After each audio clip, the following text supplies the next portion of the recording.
ماما ابوي صار له ساعه يراسل البنات وداخل بجروبات. ابوك هو انا ادري بهاي سوالفه تعبانه ما يجوز من عندهن.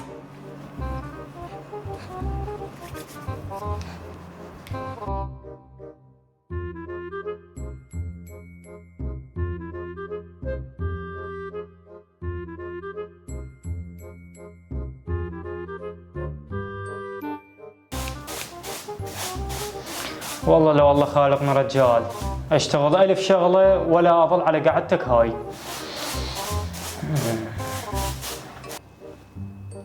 ولج خايبه مسكتين وتشفيني شرج، ولج خريجين شهايدهم كل شهاده بطولج، وقاعدين وساكتين لا شغله ولا عمل، ولو تم حظك حتشاش علي. ما اعرف اني، روح اشتغل كل شيء، لا تظل مقابلني وقاعد وصافني بوجهي، وهاي مراسلاتك بالتليفون ما عاجبتني كلش ما عاجبتني. شلون يعني ما يصير راسل خواتي؟ شنو؟ شنو؟ وانت منين لك خوات حضرة جنابك؟ اقصد نسيتيني خالاتي يعني شو ما عندي خالاتي. ايه انا لقيت حل، ليش ما تبيع كليتك وتفتح لك مشروع ومن تربح ويصير عندك فلوس ترجع تشتري كليتك؟ يعني ما فوق متحملك انتو مشاكلك اللي ما تخلص، اللي خبرتني سودنتيني انه رديت على عافيتي بسيطه، انا اعرف الحل شنو هو. سمع السعديه، انا احسن حل اللي يريحني واللي يريحك، اعوف لك البيت واخذ جنتي واسافر، انا بعد ما اتحمل هاي العيشه وياك، اروح اجيب جنتي واخلص منك.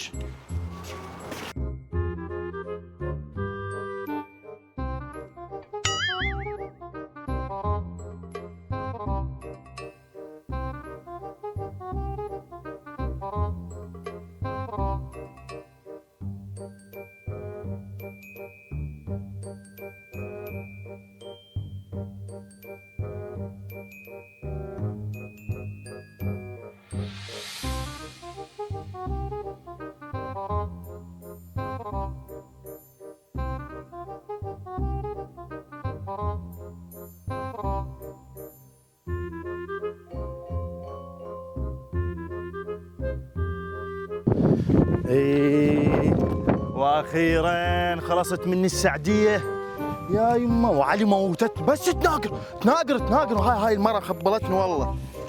خلنا ورا الجقاره احسن لي، هاي اخر جقاره ولو شلون انا اخر لحظه هنا بالعراق، هاي اخر جقاره. سعديه ان شاء الله بعد ما تشوفيني بحياتك كلها الله خلصنا منك. والشو هذاك ابويا؟ ايه شفته ولك من كل عقله هذا ابوك ليش قام يريد يسافر ويعوفنا؟ امشي.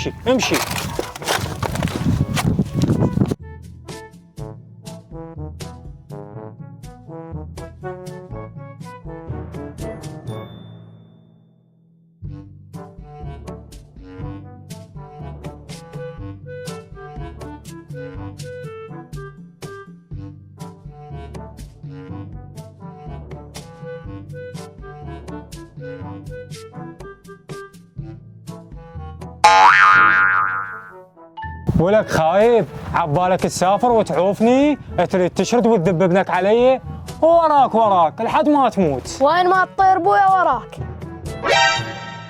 كيو ايه زين انا لقيت حل، ليش ما تفتح ابوي كواليس. ما تمسح يلا. راح اعوفه حفظه عوفه.